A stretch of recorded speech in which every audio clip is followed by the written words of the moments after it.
ಈಗ ನೀವು ಟೈಮನ್ನು ಮತ್ತು ಸ್ಪೇಸನ್ನು ಜಡಚೇತನಕ್ಕೆ ಸಮಯ ಆವಾಹನೆ ಆದಾಗ ಅಂತ ಹೇಳ್ತಾ ಇದ್ದೀರಿ. ಭಾಗವತದಲ್ಲಿ ಕೂಡ ಭಗವಂತ ತನ್ನಷ್ಟಕ್ಕೆ ಕಾಲಾಧೀನನಲ್ಲ, ಅವನು ಅಬೌವ್ ಕಾಲ, ಟೈಮ್. ಅವನಿಗೆ ಅವಕಾಶದಲ್ಲಿರುವ ಒಂದು ಸ್ಪೇಸ್ನ ಲಿಮಿಟ್ ಇಲ್ಲ, ಅವನು ಸರ್ವವ್ಯಾಪ್ತ. ಇಂಥವನು ಕಾಲ ಮತ್ತು ಸ್ವಭಾವವನ್ನು, ಸಮಯವನ್ನು, ಕಾಲ ಸ್ವಭಾವವನ್ನು ತಾನು ಮೊದಲು ಕರ್ಮವನ್ನು ಮೂರನ್ನು ಆವಾಹಿಸಿಕೊಂಡು ಸೃಷ್ಟಿ ಪ್ರಾರಂಭ ಮಾಡಿದ ಅಂತ. ಈ ಪ್ರಶ್ನೆ ಏನಂದ್ರೆ, ಈಗ ಆವಾಹಿಸುವುದಂತ ನಮ್ಗೆ ಕೇಳುವಾಗ ಶಬ್ದಾರ್ಥ ಆಗ್ತದೆ, ಭಗವಂತ ಅದನ್ನು ಆವಾಹಿಸಿಕೊಂಡ. ಈಗ ನೀವು ಮಾತಾಡ್ತಾ ಹೇಳಿದ್ರಿ ಜಡಚೇತನಕ್ಕೆ ಸಮಯ ಆವಾಹನೆ ಆದಾಗ. ಏನು ಆವಾಹನೆ ಅನ್ನೋದಕ್ಕೆ ಏನು ಡೆಫಿನೇಷನ್? ಆವಾಹನೆ ನೀವು ಮಾಡಿರುವ ಕ್ರಿಯೆದ ಮೇಲೆ ಇದೆ, ಕರ್ಮದ ಮೇಲೆ ಇದೆ ಅಷ್ಟೇ. ಕರೆಕ್ಟ್. ಅದನ್ನೀಗ ನನ್ಗೀಗ ಒಂದು ಟೈಮ್ ಅನ್ನು ಬಾಲ್ಯದಿಂದ ಪ್ರಾಕ್ಟೀಸ್ ಮಾಡ್ತಾರೆ, ಚಿಕ್ಕವರಿರುವಾಗದಿಂದ. ಇದು ನೋಡಿ, ಇದೀಗ ಇಷ್ಟು ಗಂಟೆ ಆಯ್ತು, ಈ ಗಂಟೆಗೆ ಪ್ರಕಾರವಾಗಿ ಬೆಳಕಾಯ್ತು, ಈ ಗಂಟೆಗೆ ಪ್ರಕಾರವಾಗಿ ರಾತ್ರಿ ಆಯ್ತು. ಇದು ನನ್ಗೆ ಅವ್ರು ಕೊಟ್ಟ ತರಬೇತು, ಇದು ನನ್ನ ಅನುಭವ ಅಲ್ಲ. ಕಾಲ ಅನುಭವ ಆಗುವುದಂದಾಗ, ಈಗ ಅವನು ನೀವು ಹೇಳಿದ್ರಿ, ಅವನು ಸೈಕಲ್ ಅಲ್ಲಿ ಹೋಗ್ತಿದ್ದವನಿಗೆ ಅನ್ನಿಸ್ತು ಬೆಳಕಿನ ವೇಗದಲ್ಲಿ ನಾನು ಹೋಗಿ ಆ ಸಮಯಕ್ಕೆ ಟಚ್ ಮಾಡಬೇಕು. ಸೊ ಈ ಬೆಳಕಿನ ವೇಗದಲ್ಲಿ ಹೋಗಿ ಕಾಲವನ್ನು ನಾನು ಟಚ್ ಮಾಡ್ತೇನೆ ಅನ್ನೋದು ಒಂದು ಎಕ್ಸ್ಪೀರಿಯನ್ಸ್ ಆಗ್ಬೇಕಲ್ಲ. ಅದು ಜಸ್ಟ್ ಕೇಳುವ ಅನುಭವ ಅಲ್ಲ. ನನಗೆ ಯಾರೋ ಇದು ಬೆಳಕಾಯ್ತು, ಇದು ರಾತ್ರಿ ಆಯ್ತು ಹೇಳುವಂತಹ ವಾಕ್ಚು ತೋರಿಸುವಂತಹ ಸಮಯ ಅಲ್ಲ. ಈ ಎಕ್ಸ್ಪೀರಿಯನ್ಸ್ ಬಗ್ಗೆ ಏನಾದ್ರೂ ಸೈನ್ಸ್ ನಲ್ಲಿ ಆಗಿದೆ? ಅವರು ಹೋಗಿದ್ದಾರ ಹಾಗೆ? ಆ ಎಕ್ಸ್ಪೀರಿಯನ್ಸು ನೀವು ಐನ್ಸ್ಟೈನ್ ಬರೆದಿರುವಂತಹ ಪೇಪರ್ಸ್ ನೋಡಿದಾಗ ಅವನಿಗೆ ಆಗಿದೆ ಅನ್ನೋ ಒಂದು ಬಹಳ ಖಚಿತವಾದ ಒಂದು ನಿರ್ಧಾರ ಬರುತ್ತೆ. ನೀವು ಬಹಳ ಆಳವಾಗಿ ಓದಬೇಕನ್ನ. ಆದರೆ ಐನ್ಸ್ಟೈನ್ ಹೇಳ್ದಂಗೆ ಅದನ್ನ ಅವನಿಗೆ ಎಕ್ಸ್ಪ್ರೆಸ್ ಮಾಡಕ್ ಬಂದಿಲ್ಲ. ಇದೇ ಪಜಿತಿ ಅಲ್ವಾ? ನಾನು ಕಾಫಿ ಕುಡ್ದಿಲ್ಲ, ನಾನು ಕೇಳಿದ್ರೆ ವೀಣಮ್ಮ ಕಾಫಿ ಹೇಗಿದೆ ಅಂದ್ರೆ ನೀವು ಎಷ್ಟೇ ಹೇಳಿದ್ರು ಕಡೆಗೆ ಏನ್ ಹೇಳ್ತೀನಿ, ಅಪ್ಪ ಒಂದ್ ಲೋಟ ಕುಡಿದ್ ನೋಡಯ್ಯ. ಆದ್ರೆ ಕುಡಿದ ಮೇಲೆ ನನಗೆ ಕಾಫಿ ಹೇಗಿದೆ ಅಂತ ನನಗೆ ಕೇಳಿದ್ರೆ ನನಗದನ್ನ ಹೇಳಕ್ಕೆ ಬರಲ್ಲ. ಈ ತರ ಒಂದು ಅನುಭವ ಸಮಯ ಇದರಲ್ಲಿ ಭಗವಂತ ತಿಳಿಗೇಡಿ ಅನ್ಸತ್ತೆ, ಬೇಕಂತ ಅದೊಂದು ಕೈಲಿಟ್ಕೊಂಡ್ಬಿಟ್ಟ. ಈ ನಿದ್ದೆನಲ್ಲೇ ನೋಡಿ, ನಿದ್ದೆನಲ್ಲಿ ನಮ್ಗೆ ಸಮಯ ಹೋಗ್ತದೆ ಗೊತ್ತಾಗಲ್ಲ. ಎದ್ದ ಮೇಲೆ ಹೂನಪ್ಪ ರಾತ್ರಿ ಬೆಳಗ್ಗೆ ತನಕ ಚೆನ್ನಾಗಿ ನಿದ್ದೆ ಮಾಡಿದೆ. ಸೊ ನಾವು ಈಗ ಸೈನ್ಸಿನ ಪಾರ್ಟ್ ನಲ್ಲೂ ಕೂಡ ಲ್ಯಾಬ್ ಅಲ್ಲಿ ತೋರಿಸಲಿಕ್ಕಾಗದ ಎಕ್ಸ್ಪೀರಿಯನ್ಸ್ ಇದೆ ಅನ್ನೋದು ದಂಡಿಯಾಗಿದೆ, ಹೇಳ್ತಾರೆ. ದಂಡಿಯಾಗಿ ಸ್ಲೀಪ್ ಮೆಡಿಸನ್ ಅಂತ ಬರುತ್ತಲ್ಲ, ಬಹಳ ಫೇಮಸ್. ಈಗ ಸ್ಲೀಪಿಂಗ್ ಬ್ರೈನ್, ವೇಕಿಂಗ್ ಬ್ರೈನ್ ಅಂತ. ನಮ್ದು 90% ಆಫ್ ದ ಮೆಡಿಸಿನ್ ಇದೆಲ್ಲ ವೇಕಿಂಗ್ ಬ್ರೈನ್. ನಮಗೆ ಏನೇನು ಅನುಭವ ಆಗತ್ತೆ, ನಮಗೆ ನೋವು, ಪೇನ್ ಆಗೋದು, ಆಮೇಲಿಂದ ನಮಗೆ ಹಿಂಸೆ ಆಗೋದು, ಇವೆಲ್ಲ ಸ್ಲೀಪಿಂಗ್ ಬ್ರೈನ್ ನಲ್ಲಿ ಸ್ಲೀಪ್ ಮೆಡಿಸನ್ ಅದೇ ಒಂದು ಬೇರೆ ಪ್ರಪಂಚ. ಈಗ ಅದರಲ್ಲಿ ನಿಮಗೆ ಕನಸಿನ ಪ್ರಪಂಚ ಬೇರೆ, ಆಯ್ತಾ? ಅದಕ್ಕೆ ರ್ಯಾಂಡಮ್ ಐ ಮೂವ್ಮೆಂಟ್ ಸ್ಲೀಪ್ ಅಂತಾರೆ. ನೀವು ನಿಜವಾಗ್ಲೂ ಎಲೆಕ್ಟ್ರೋಡ್ಸ್ ಹಾಕಿ ನೋಡಿದ್ರೆ ನಿದ್ದೆ ಮಾಡ್ತಾ ಇದ್ದಾಗ ಆ ಕಡೆ ಹೋಗ್ತಾ ಇರತ್ತೆ. ಅಂದ್ರೆ ಸಿನಿಮಾ ನೋಡ್ತಾ ಇರ್ತೀರಿ ನೀವು. ಅದು ಗುರುಗಳು ಹೇಳಿದ ಕಂಠನಾಳದಲ್ಲಿ ಸಿನಿಮಾ ತೋರಿಸ್ತಾ ಇರ್ತದೆ, ಸಿನಿಮಾ ನೋಡ್ತಾ ಇರ್ತೀವಿ. ಆದ್ರೆ ಇಲ್ಲೇ ಸಿನಿಮಾ ಇದೆ ಅನ್ನೋದು ಗೊತ್ತಿಲ್ಲ. ಅದಕ್ಕೆ ಕೆಲವು ಕಡೆ ನಾನು ಮಾತಾಡಿದಾಗ ಕೆಲವು ವೈದ್ಯಕೀಯ ಸಂಘಟನೆಯನ್ನ ಹೇಳಿದ್ದೀನಿ, ಅಲ್ಲಪ್ಪ ಈಗ ನೀವು ಟಾನ್ಸಲ್ಸ್ ನ ಕಟ್ ಮಾಡ್ತಿರಲ್ಲ, ಕಟ್ ಮಾಡ್ಬಿಟ್ಟಿರ್ತೀರಲ್ಲ, ಅವ್ರಿಗೆ ಕನಸು ಬೀಳತ್ತಾ ಅಂತ ಗೊತ್ತಿಲ್ಲ. ಅದಕ್ಕೊಂದು ದೊಡ್ಡ ಸಂಶೋಧನೆ ನಡಿಬೇಕು. ಈಗ ಟಾನ್ಸಲ್ಸ್ ಊದಿ ಅದಕ್ಕೆ ಇನ್ಫೆಕ್ಟ್ ಆಗಿ ಕಟ್ ಮಾಡ್ಬಿಡ್ತಾರೆ, ಅವ್ರಿಗೆ ಕನಸು ಬೀಳತ್ತಾ ಅಂತ. ಯಾಕಂದ್ರೆ ತುಂಬಾ ಜನ ಇದ್ದಾರೆ ಅವ್ರ ಕನಸೇ ಬೀಳಲ್ಲ.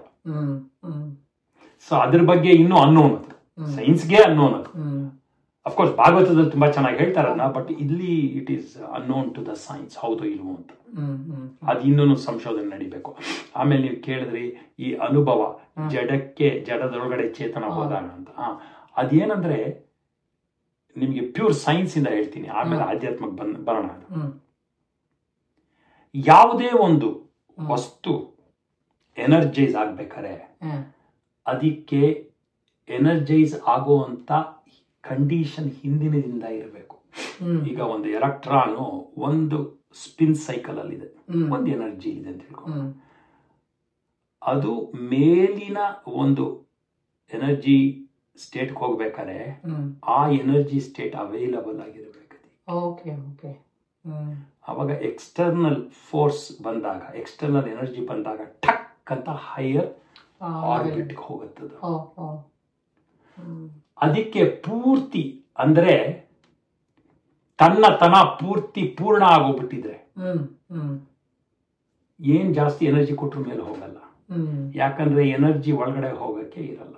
ಈಗ 1 ಲೀಟರ್ ಬಾಟ್ಲಲ್ಲಿ 1 ಲೀಟರ್ ತುಂಬೋದು, 1.5 ಲೀಟರ್ ಕೊಟ್ಟರೆ ಏನಾಗುತ್ತೆ? ಚೆಲ್ಲೋಗುತ್ತೆ. ಅದೇ ಇದು ಅಣುವಿನಿಂದ ಹಿಡಿದು ಬಿಟ್ಟು ಮಹತ್ ತನಕ ಸತ್ಯ. ಈಗ ನಾವು ಕೆಲವು ಸ್ಟಾರ್ ಬರ್ಸ್ಟ್ಸ್ ಅಂತ ನೋಡ್ತೀವಿ. ಭಯಾನಕರವಾದ ಒಂದು ಅಸ್ಟ್ರೋನಾಮಿಕಲ್ ಇದು ಕ್ರೀಡೆ ಅದು. ಆ ಸ್ಟಾರ್ ಯಾವಾಗ ಎನರ್ಜಿ ಫುಲ್ ಆಗಿರುತ್ತೆ, ಎಕ್ಸ್ಟ್ರಾ ಎನರ್ಜಿ ಬರ್ಸ್ಟ್ ಆಗ್ಬಿಡುತ್ತೆ. ಅದು ಸ್ಮಾಲ್ ಆಗ್ಬಿಟ್ಟು ಅಷ್ಟೇ ಎನರ್ಜಿ ಆಕ್ಚುಲಿ ಆಕ್ಯುಪೈ ಮಾಡಿ that actually can become planets. ಅದರಿಂದ ಒಂದು ಅಸ್ಟ್ರಾನಮಿನಲ್ಲಿ, ಮಾಡರ್ನ್ ಅಸ್ಟ್ರಾನಮಿನಲ್ಲಿ ಏನಂದ್ರೆ ನಾವೆಲ್ಲರೂ ಹೆವನ್ಲಿ ಬಾಡೀಸ್. ಯಾಕಂದ್ರೆ ಎಲ್ಲೆಲ್ಲೋ ಇದ್ದಿದ್ದ ಹೈಡ್ರೋಜನ್, ಕಾರ್ಬನ್ ಇಲ್ಲಿ ಒಳಗಡೆ ಆಸ್ಟ್ರಾಯ್ಡ್ ಮೂಲಕ ಬಂದು ಆ ಒಂದು ಫಾರಮ್ ಅಲ್ಲಿ ಬಂದು ಜೀವ ಶುರು ಆಗಿರೋದು. ಇದು ಬಹಳ ಕ್ಲಿಯರ್ ಆಗಿ ಕಾರ್ಬನ್ ಡೇಟಿಂಗ್ ಅಲ್ಲೆಲ್ಲ ಪ್ರೂವ್ ಆಗಿದೆ. ಹೌದಲ್ಲ? ಹೌದು. 84 ಲಕ್ಷ ಯೋನಿ ಹೇಳೋದಕ್ಕೆಲ್ಲ ಇದು ಒಳ್ಳೆಯ ಆಧಾರ ಒಳಗೆ ಆಚೆ ಕಡೆಯಿಂದ ಬಂದಿರೋದು. ಓಕೆ. ನಾನು ಮತ್ತೆ ಬೇಸಿಕ್ ಕ್ವೆಶ್ಚನ್ ಬರ್ತೇನೆ, ಟೈಮ್ ಅನ್ನು ಹೇಗೆ ಡಿಫೈನ್ ಮಾಡ್ತಾರೆ? ಅದಕ್ಕೆ ಟೈಮ್ದು ಒಂದು ಡೆಫಿನೇಷನ್ ತುಂಬಾ ಚೆನ್ನಾಗಿದೆ. Time is the experience between 2 successive similar happenings. ಸರಿ, ಬೇರೆ ಇನ್ನೇನಿಲ್ಲ. ಪಾಯಿಂಟ್ ಮಾಡಿ ಟೈಮ್ ಅಂತ ಹೇಳೋದಕ್ಕೆ ಇರುವುದಿಲ್ಲ, ನೀನು ಅನುಭವಿಸ್ಬೇಕು. ಅದೇ ಅಲ್ವಾ? ನಮ್ಗೆ ಇಷ್ಟ ಆಗಿದ್ರ ಬಗ್ಗೆ ನಾವು ಯೋಚನೆ ಮಾಡ್ತಾ ಇದ್ರೆ ಎಷ್ಟು ಟೈಮ್ ಆದ್ರೂ ಗೊತ್ತಾಗಲ್ಲ ಅಲ್ವಾ? ಬಸ್ಸಿಗೆ ವೆಯ್ಟ್ ಮಾಡ್ತಾ ಇದ್ರೆ 1 ನಿಮಿಷಕ್ಕೂ ವಾಚ್ ನೋಡ್ತಾ ಇರ್ತೀವಿ. ಟೈಮ್ ಒಂದೇ. ಇಟ್ ಈಸ್ ದ ಎಕ್ಸ್ಪೀರಿಯನ್ಸ್ ಅಷ್ಟೇ. ನನ್ ಟೈಮ್ ಚೆನ್ನಾಗಿರ್ಲಿಲ್ಲ, ಈ ಟೈಮ್ ಚೆನ್ನಾಗಿದೆ ಅಂತೀವಿ. ಪಾಪ ಆಗ್ಲೂನು ಸೂರ್ಯ ಮುಳುಗಿದ, ಸೂರ್ಯ ಎದ್ದ, ಆಗ್ಲೂ ಟೈಮ್ ಆಕ್ಚುಲಿ ವಾಸ್ ಪ್ರೆಸೆಂಟ್, ಪರ್ಸೀವಬಲ್, ಗೊತ್ತಾಗ್ತದೆ, ಅನುಭವ ಇದೆ. ಆದ್ರೆ ಅದ್ರ ಮೇಲೆ ನಮಗೆ ಮಾನಸಿಕವಾಗಿ ಎಮೋಷನಲ್ ಟ್ರೈಟ್ಸ್ ಬಂದ್ಬಿಟ್ಟು ಇದು ಚೆನ್ನಾಗಿದೆ, ಅದು ಚೆನ್ನಾಗಿಲ್ಲ ಅಂತೀವಿ. ಯಾಕಂದ್ರೆ ನಮಗೆ ನನಗದು ಉಪಯೋಗ ಆಗಿಲ್ಲ. ಸೊ ಈ ಟೈಮ್ ಅನ್ನೋದಿದೆಯಲ್ಲ, ಇಟ್ ಈಸ್ ವೆರಿ ಎಲಾಸ್ಟಿಕ್. ಅದರಿಂದ ಆ ಬ್ರಹ್ಮನ ಟೈಮು, ಮನುಷ್ಯನ ಟೈಮ್ ಅನ್ನು ತೊಡಗಿ ಭಗವಂತನ ನಿಮೇಷದವರೆಗೆ ಎಕ್ಸಾಕ್ಟ್ ಕ್ಯಾಲ್ಕುಲೇಷನ್ ಕೊಡ್ತಾರೆ ವೇದವ್ಯಾಸ. ಮನುಷ್ಯನದ್ದು ಇಷ್ಟಾದ್ರೆ ದೇವತೆಗಳಿಗೆ ಇಷ್ಟು, ದೇವತೆಗಳದ್ದು ಇಷ್ಟ ಆದ್ರೆ ಬ್ರಹ್ಮನದಿಷ್ಟು, ಬ್ರಹ್ಮನದಿಷ್ಟ ಆದ್ರೆ ಭಗವಂತನದಿಷ್ಟು. ಈ ತರ ಭಗವಂತನವರೆಗೆ ಟೈಮ್ ಅನ್ನು ಹೇಳುತ್ತದೆ ಸೈನ್ಸ್. ಹೌದು. ಅದು ಎಲ್ಲಿ ತನಕ ಹೇಳುತ್ತೆ ಅಂದ್ರೆ formation of the earth, big bang ಇಂದ. ಆ ಬಿಗ್ ಬ್ಯಾಂಗ್ ಇಂದ ಟೈಮ್ ತಗೊಳ್ಳೋದು. ಯಾಕಂದ್ರೆ ಬಿಗ್ ಬ್ಯಾಂಗ್ ಆಗೋ ತನಕ ಭಾಗವತ ಜೊತೆ ಪರ್ಫೆಕ್ಟ್ ಆಗಿ ಮಾಡ್ತಾರೆ. ಅಸೃಜ್ಯ ಕಾಲ ಇತ್ತು, ಅರಿವಿಲ್ಲ. ಆ ಅರಿವು ಬಂದ ತಕ್ಷಣ, ಬಿಗ್ ಬ್ಯಾಂಗ್ ಆದ ತಕ್ಷಣ, ಈ ಬಿಗ್ ಬ್ಯಾಂಗ್ ಅನ್ನೋದು ಇದೆಯಲ್ಲ, ಒಂದು ದೃಷ್ಟಿಗೆ ನೋಡಿದ್ರೆ almost like Newton's first law ಇದ್ದಂಗೆ. Object at rest remains at rest. ನಮ್ಮಲ್ಲಿ ವಿರಾಟ್ ಪುರುಷನ ಅಂಡ ರೂಪದಲ್ಲಿ ವಿಶ್ರಾಂತಿ, ಅಷ್ಟೇ. An object in motion, it keeps on going. ಈಗ ಕರ್ಷತೀತಿ ಕೃಷ್ಣ, ಅವನು ಯಾವಾಗಲೂ ಮೂವಿಂಗ್. ಅವನು ಇದ್ರ ಒಳಗಡೆ ಬಂದಾಗ, ಆ ಎಕ್ಸ್ಟರ್ನಲ್ ಫೋರ್ಸ್ ಬಂದಾಗ, ಆವಾಗ ನಿಮ್ಮ ಕ್ರಿಯೆ ಶುರು. ಇದು ಜಡಾಚೇತನದ ಮಿಲನ. ಆದರೆ ಚೇತನದ ಮಿಲನ ಇದೆಯಲ್ಲ, energy, it is a different ball game all together. ಅದು ಬಹಳ ಚೆನ್ನಾಗಿ ಹೇಳ್ತಾರೆ ನಮ್ಮ ಭಾಗವತದ ಪ್ರಕಾರ. Energy can neither be created not destroyed. One form of energy can transform into another. ನಾನು ದೇಹದಿಂದ ಹೋಗ್ಬೋದು, ಆದ್ರೆ ನಾನು ಹುಟ್ಲು ಇಲ್ಲ, ಸಾಯಲು ಇಲ್ಲ. ಯಾಕಂದ್ರೆ ಐ ಆಮ್ ಎ ಕ್ವಾಂಟ, ಒಂದು ಸ್ಮಾಲ್ ಕ್ವಾಂಟ ಆಫ್ ಎನರ್ಜಿ ಅಷ್ಟೇ. ಇದು ಬಹಳ ಕ್ಲಿಯರ್, ಇದು ಕ್ವಾಂಟಮ್